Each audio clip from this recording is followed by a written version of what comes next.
మీకెందుకు ఎప్పుడు గరిటకాడ పెట్టి జడేసేవారు గట్టిగా? గట్టి గరిటకాడ అంటారు. గరిటకాడ లాంటి జడ అంటే టైట్గా జడ వేశారు మీ క్యారెక్టర్స్కి. కొన్ని క్యారెక్టర్స్ నాకు ఇంకా గుర్తు, టీవీలో వచ్చే సినిమాలు చూసి నేను అనుకునేవాడు ఎక్కువ విలేజ్ క్యారెక్టర్స్ ఎక్కువ టైట్గా జడేసేవారు. ఇప్పుడు చూడండి వదులుగా వేసుకున్నారు ఎంత మామూలుగా టైట్గా. అది అది మీ డెసిషనా లేకపోతే కాస్ట్యూమ్లో? లేదండి, డైరెక్టర్ మీ అమ్మాయిని అవుతుంది. Directors getups. ఇప్పుడు ప్రెసిడెంట్ పేరమ్మ చేశాను. ప్రెసిడెంట్ పేరంలో తలకి నూనె రాసి ఇంత అందరూ అనుకున్నారు నేను సవరం పెట్టుకున్నాను అనుకున్నారు. Original hair. But that my original hair. నా ఒరిజినల్ హెయిర్ ఈ మోకాళ్ళు దాటి ఇక్కడ వరకు ఉంటుంది. ఒక్కొక్క జడ ఇంత ఉంటుంది. నేను రెండు కలిపి 2 జడలు వేసుకుంటే ఇంత ఉంటుంది. సపోజ్ 2 కలిపితే ఇంత వెడల్పు అయిపోతుంది జడ. అంత థిక్నెస్ అని ఒత్తు హెయిర్ అనమాట. ఇంత పొడుగుండేది. ఆ ఫ్యామిలీ క్యారెక్టర్స్కి ఇబ్బంది ఉండేది కాదు.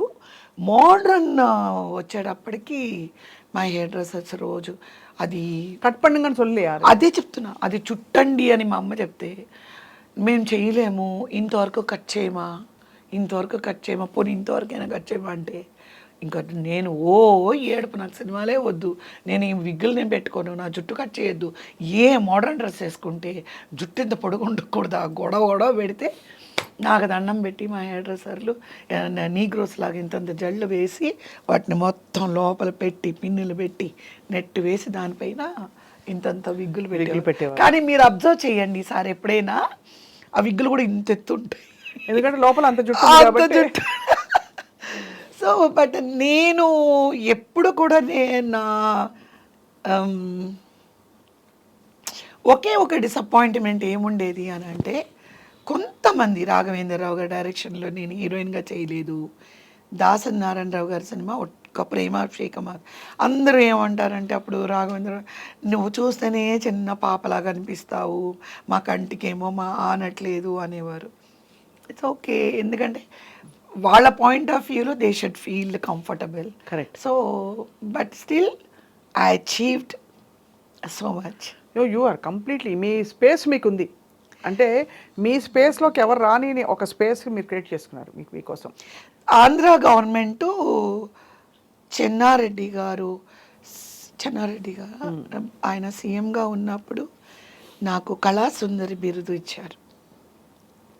ఆ ఇయర్ ఎవరికి ఇవ్వాలి అని అనుకుంటే నా మూవీస్ ఆ ఇయర్లో ఎక్కువ రిలీజ్ అయ్యాయి. కళని పోషించే సుందరి అనే ఒక బేసిస్లో కళాసుందరి అని చెప్పి నాకు బిరుదు ఇవ్వడం జరిగింది. అలాగే నీలం సంజీవరెడ్డి గారి చేతుల మీదుగా చెన్నై రాణి సీతమ్మయ్య హాల్లో ఆయన దగ్గర నుంచి కూడా నేను ఆటకార అలమేలు ఆయన చేతుల మీద బెస్ట్ సపోర్టింగ్ ఆర్టిస్ట్ అవార్డు తీసుకున్నాను. అప్పుడు నాకు నీలం సంజీవ్ రెడ్డి గారు రాష్ట్రపతి అలా అంటే నాకు తెలీదు. I'm so innocent. So this లంగా ఓణి వేసుకున్నాను ఆ రోజు. లంగా ఓణి అంటే నాకు 14 years ఉంటాయి. లంగా ఓణి వేసుకొని పెద్ద జడ ఇలాగే మల్లెపూలు పెట్టుకొని వెళ్తే ఆయన ఒక మాట అన్నారు, తెలుగు అమ్మాయిగా ఉండి తమిళంలోని బెస్ట్ సపోర్టింగ్ ఆర్టిస్ట్గా అవార్డు తీసుకోవడం నాకు చాలా ఆనందంగా ఉంది, ఐ బ్లెస్ కవిత అని చెప్పారు. అమేజింగ్. అప్పుడు సుమలత గారు వాళ్ళ మదరు నా పక్కనే ఉండి మేము వచ్చి అవార్డు తీసుకొని వచ్చి కూర్చున్న తర్వాత సుమలత గారు నన్ను అడిగారు, వాళ్ళ అమ్మగారు తను అడిగారు, మీకు ఆయన ముందే తెలుసు అంటే, ఆయన ఎవరో నాకు తెలియదండి. ఆయన ఇంతమంది అవార్డీస్లో ఆయన నా పేరు మాట్లాడారు అని చెప్పి. బట్ ఆ టైంలో నాకు అది తెలీదు. ఈరోజు రాష్ట్రపతి నా గురించి మాట్లాడితే then I will be hitting the sky. Obviously నేను యాక్చువల్లీ పొలిటికల్గా మిమ్మల్ని చాలా క్వశ్చన్స్ వేయాలనుకుంటున్నాను, మీరేం అనుకోకపోతే. బట్ అఫ్ కోర్స్ అది వచ్చే ముందు ఒక 3 questions ఉన్నాయి నాకు ఇంపార్టెంట్. మీరంత తొందరగా దూసుకెళ్ళిపోతూ హాయిగా ఒక పక్షిలా ఎగురుతూ మీ మీ పాత్రలు మీరు చేసుకుంటూ హీరోయిన్గా అందరి పక్కన నటిస్తున్నప్పుడు మీ స్టార్స్ మీతో ఎలా ఉండేవారు? అంటే ఫీమేల్ స్టార్స్ జెలస్ అయ్యేవారు కొంచెం, ఉండేదేమన్నా? బికాజ్ ఒక చూస్తే ఒక ఆర్టింగ్ ఓరియంటెడ్ ఎందుకు ఉండదు. ఇప్పుడు ఏమైపోతుంది అని అంటే, I was upcoming artist, so I'm a young girl. There are so many artist heroines ఆ టైంలో they are in a already వాళ్ళు చాలా సంవత్సరాలు చేసి లైక్ పల్చబడుతున్న టైం ఉంటుంది కదండి. That is the time I might have entered in some movies. ఉన్నప్పుడు I had my own costume designer, మా ఓన్ కాస్ట్యూమర్ సాయి గారు అని చెప్పి ఆయనే కాస్ట్యూమ్ డిజైనింగ్. సో ఇలా మలయాళంలో కూడా నేను ఇప్పుడు మంజుల గారు లేరు కాబట్టి మనం ఆవిడ గురించి అంతా మాట్లాడకూడదు. వాళ్ళు మేము ఒక రివాల్వర్ రాణి అని చెప్పి ఒక మూవీ చేసినప్పుడు I'm the only junior artist. Junior అంటే young girl, they are all very senior most. అవును, వాళ్ళు ముగ్గురు ప్లస్ నేను అనమాట. సో వాళ్ళు ఒక అవుట్ఫిట్ ఎలా ఇచ్చారు అని అంటే వాళ్ళు డిజైన్ చేశారు. ఏంటి ఇంతవరకు లైక్ కనిపించకూడదు, ఊరికే లోపల ఒక చిన్న షార్ట్ ప్యాంట్ లాగా, పైన ఓన్లీ జుబ్బా వేసుకొని ఏమంటారు బాంగ్డా డాన్సా, బాంగ్డా డాన్స్ హై హై అంటారు కదా, అది మేము నలుగురం డిస్గైజ్లో వెళ్ళి ఒక డెన్లో డాన్స్ చేయాలన్నమాట. బట్ మా సాయి గారు ఏం చేశారంటే పక్కా ఆ బాంగ్రా డాన్స్ సైడ్ కుర్చీలో వచ్చి లుంగి ఉంటుంది కదా, అలాగా స్లిప్పింగ్ షూస్, పైన జుబ్బా మీద బెల్ట్ పెట్టుకొని ఇట్ ఫుల్ కవర్డ్ డ్రెస్ అనమాట. ఇక్కడ వరకు నాకు టైట్స్, లాంగ్ టైట్స్ ఇచ్చి ఒకవేళ కాల్ అవి లిఫ్ట్ చేసినా కూడా బాగుంటుంది. 1 వీక్ షూటింగ్ ఆగిపోయింది అక్కడ కూడా. మేము ముగ్గురం ఎలా వేసుకున్నాము. So I don't bring names. So Kavitha మాత్రం అలా వేసుకుంది, మాకు మార్చండి లేదా కవితకు మార్చండి అంటే, then the director was telling మలయాళంలో ఇట్లాంటి బట్టలన్నీ వేసుకోవాలి, మీకు లేదంటే మా మదర్ చెప్పారు వద్దు మీ అడ్వాన్స్ తీపి పంపించేస్తాము, వి విల్ గో బ్యాక్. ఇదే మీరు స్విమ్మింగ్ పూల్లో స్విమ్మింగ్ డ్రెస్ అంటే నేను ఒప్పుకుంటాను, ఇట్స్ ఓకే. అక్కడికి వెళ్ళి నేను లుంగి కట్టుకుని వస్తానంటే మా మదరు ఆవిడంతా విలేజర్ అయినా కూడా మా అమ్మాయి స్విమ్మింగ్ కాస్ట్యూమ్ కూడా వేసుకుంది.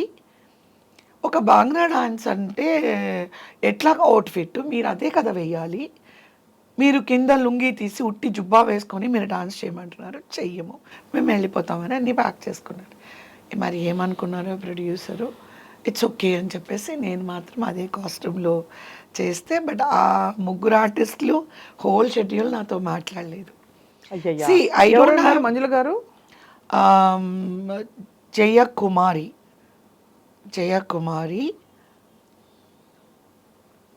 ఆవిడ కూడా డాన్సర్, జయకుమారి, శుభ గారు తెలుసు. సో మాట్లాడలేదు. సో అలాంటివన్నీ సరే బోల్డ్ అయి ఉంటాయి. ఇది ఒకటే అన్ని సినిమాలు. నేను తిరుపతిలో ఒకరోజు షూటింగ్ చేస్తుంటే కూడా నేను మోడర్న్ డ్రెస్ వేసుకున్నాను అని ఒక హీరోయిన్ ఆ క్యారెక్టర్కి నేను సారీ కట్టుకోను, నేను కూడా అలాంటి లేదమ్మా నీ క్యారెక్టర్కి ఇదే కట్టుకోవాలి, తన క్యారెక్టర్ కదంటే కూడా అప్పుడు కూడా చాలా కాంట్రవర్షియల్. నాకేమో తెలీదు, డైరెక్టర్ ఏ డ్రెస్ ఇస్తే వేసుకొని వెళ్ళిపోతాను నేను. నాకు పక్క వాళ్ళు ఎవరు ఏం వేసుకున్నారో నా లైఫ్లో నేను ఎప్పుడూ అడగలేదు. My guru is my director, what my guru designs the costumes అంటే unless until it is not obvious, అంటే అప్ సీన్గా ఉంటే ఆబ్వియస్లీ నేనేం మాట్లాడను. నేను ఎప్పుడు డైరెక్టర్స్తో మాట్లాడలేదు, నేను ఇది వేసుకోను అది వేసుకోను ఇదేంటి అదే, everything spoken by my mother. Right. అమ్మ చెప్తారు మీరు ఇలా ఉండకూడదు, ఈ సినిమా ప్రొడ్యూసర్ వచ్చినప్పుడే నేను ఇది ఇది ఇది ఇలా ఉండకూడదు, ఇది అన్నిటికీ ఓకే అంటే మేము చేస్తాం, లేదంటే మేము చెయ్యం. రేప్ సీన్స్ ఉన్నా సజెస్టివ్ షార్ట్స్ ఉండాలి, నాట్ ఇన్ ఎ వల్గర్ వే, అలా కనుక్కుంటే మేము చెయ్యం. ఇలాంటివి నేను లైఫ్లో నేను ఎప్పుడూ డైరెక్టర్స్తో నేను మాట్లాడలేదు. హీరోయిన్గా ఉన్నప్పుడు నాకు అసలు ఏమీ తెలీదు. అమ్ముంటారు కవి ఈ డ్రెస్సు, ఇవాళ ఈ కూరగాయలు అమ్ముకునేది, ఇవాళ నువ్వు రాణి గెటప్, లేదా ఇవాళ స్టూడెంటు, ఇవాళ రాణి రుద్రమ్మదేవి గెటప్, ఏం అమ్మని కూర్చుంటాను, వాళ్ళు రెడీ చేస్తారు. వెళ్తాను, చేస్తాను, అంతే.